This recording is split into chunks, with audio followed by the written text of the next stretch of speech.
UP में लोकसभा उपचुनाव की हलचल तेज हो चुकी है। बीजेपी ने लोकसभा उपचुनाव के 2 उम्मीदवारों के नामों का ऐलान कर दिया है। आजमगढ़ से दिनेश लाल यादव निरहुआ के नाम का ऐलान हुआ।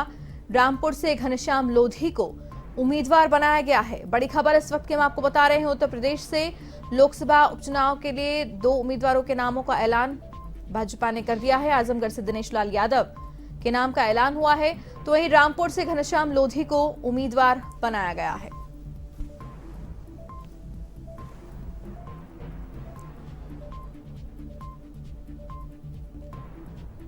लोकसभा उपचुनावों की तैयारियां तेज हो चुकी हैं उत्तर प्रदेश में और बीजेपी ने 2 उम्मीदवारों के नामों का ऐलान कर दिया है। रामपुर से घनश्याम लोधी को उम्मीदवार बनाया गया है।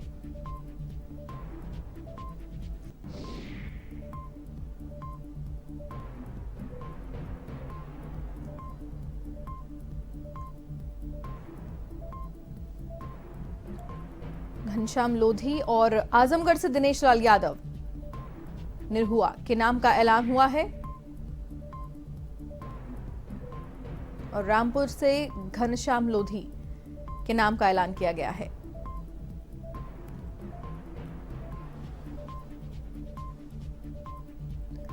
और इसी खबर पर अधिक जानकारी के लिए UP state head Amrish Singh phone line पर जुड़ रहे हैं हमारे साथ। अमरीश, विस्तार से इस खबर पर अपडेट्स हमारे साथ साझा करें। बीजेपी ने 2 उम्मीदवारों के नामों का ऐलान कर दिया है।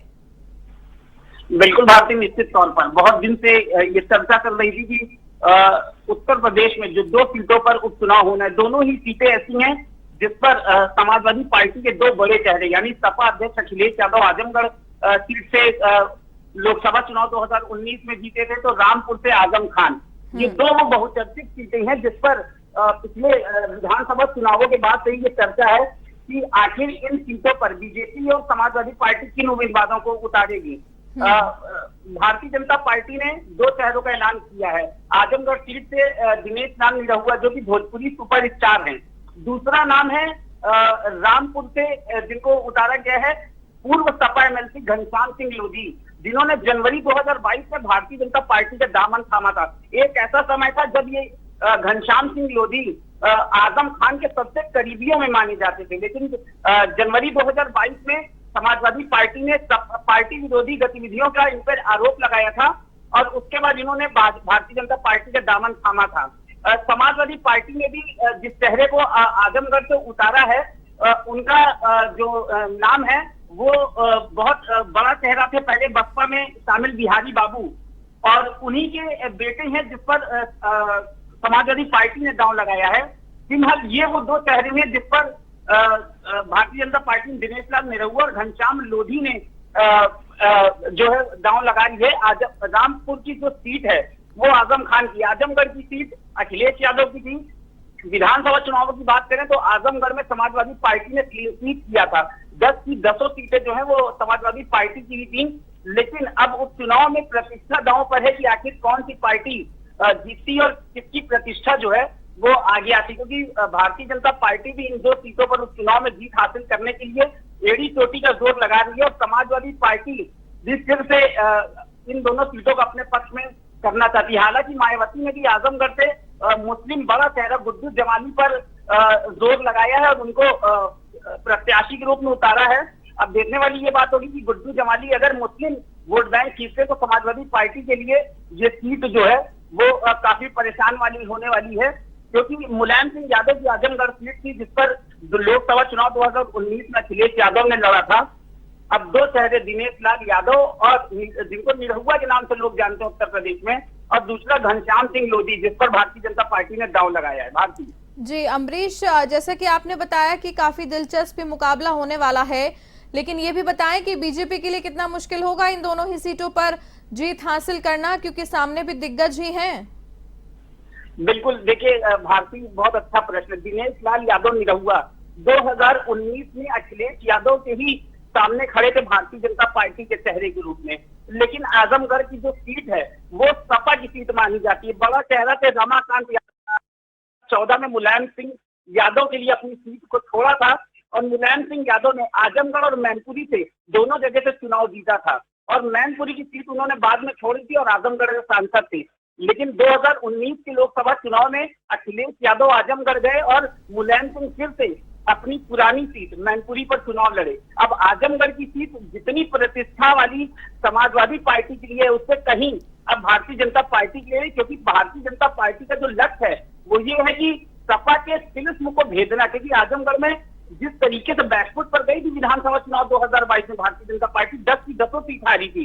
ये लोकसभा उपचुनाव से वो अपने जख्म पर मरहम लगाने के लिए भी उसने दिनेश लाल यादव को फिर से खड़ा किया है। हालांकि सपा की सीट है, दिनेश लाल यादव के लिए भी आसान नहीं होगा, लेकिन फिर भी अगर बात करें समाजवादी पार्टी की, तो समाजवादी पार्टी भी आजमगढ़ और रामपुर में किसी भी तरीके की गलती या किसी भी ऐसे चेहरे को उतारने की कोशिश नहीं करेगी जिससे कि चुनाव उनके हाथ से जाए। रामपुर से जरूर इस वक्त जो बात चली वो ये है कि आजम खान की पत्नी चुनाव लड़ेंगी, लेकिन अभी ये तंजीम फातिमा का जो नाम है वो सपा ने क्लियर नहीं किया है। लेकिन आजम खान को जिस तरीके से सर गंगाराम अस्पताल में समाजवादी पार्टी के मुखिया अखिलेश यादव ने अभी से 3 दिन पहले मुलाकात की, उससे कहीं ना कहीं ये जरूर है कि आजम खान जिस चेहरे को कहेंगे रामपुर में, सपा प्रमुख उसी पर दांव आजमाएंगे। जी अमरीश, एक और आखिरी सवाल आपसे पूछना चाहूंगी। ये जो 2 सीटें हैं जिन पर उपचुनाव होने हैं, इनमें अगर बात की जाए तो वो कौन से जनता के हित के मुद्दे होंगे जिन्हें भुनाने की कोशिश करेंगी पक्ष और विपक्ष दोनों ही? देखिए, अगर रामपुर सीट की बात करें तो जयाप्रदा यहाँ से सांसद रह चुकी हैं रामपुर से। अब जयाप्रदा तो भारतीय जनता पार्टी में नहीं हुआ करती थी, बल्कि समाजवादी पार्टी में हुआ करती थी जी। अमर सिंह से कुछ वाद विवाद के बाद जब अमर सिंह ने समाजवादी पार्टी छोड़कर भारतीय जनता पार्टी की रुख किया था, उस वक्त जयाप्रदा भी अमर सिंह के साथ गई थी। पर तभी से ये जो सीट है समाजवादी पार्टी के लिए कहीं ना कहीं परेशानी वाली रही है। लेकिन आजम खान एक बड़ा मुस्लिम चेहरा है, रामपुर में उनका अच्छा खासा वर्चस्व है। और आजमगढ़ की जो दूसरी सीट है जिस पर मुलायम सिंह यादव कभी सांसद थे और आज अखिलेश यादव हैं, वहां पर समाजवादी पार्टी ने पूर्वांचल में अच्छा खासा काम कराया और इसी का ये नतीजा है कि 10 की 10 जो विधानसभा सीटें उस पर आजमगढ़ की जनता ने समाजवादी पार्टी के नाम पर मुहर लगाई थी। और रामपुर में भी आजम खान और उनके पुत्र दोनों ही इस वक्त विधायक है और रामपुर सीट आजम खान ने छोड़ी है विधानसभा चुनावों में। और इस लोकसभा सीट पर मुकाबला दिलचस्प जरूर होगा, लेकिन कहीं ना कहीं इसका असर भी दिखेगा कि आजम खान जो कि पिछले 27 महीनों से जेल में बंद थे और अभी कुछ दिनों पहले वो बेल पर रिहा हुए हैं, तो अब देखना ये है कि रामपुर की जनता अभी भी क्या वो विश्वास आजम खान पर दिखाती है या बीजेपी रामपुर में भी कुछ ऐसा कार्ड खेलेगी जिससे कि आने वाले दिनों में समाजवादी पार्टी को भी इन 2 सीटों पर अपने वर्चस्व को बचाने की जंग जो है वो भारतीय जनता पार्टी से करनी पड़ेगी। जी बिल्कुल ठीक कहा आपने अमरीश। तमाम जानकारी के लिए आपका बहुत बहुत धन्यवाद। तो ये थे UP state head Amrish Singh, phone line पर हमारे साथ जुड़े हुए थे इस खबर पर।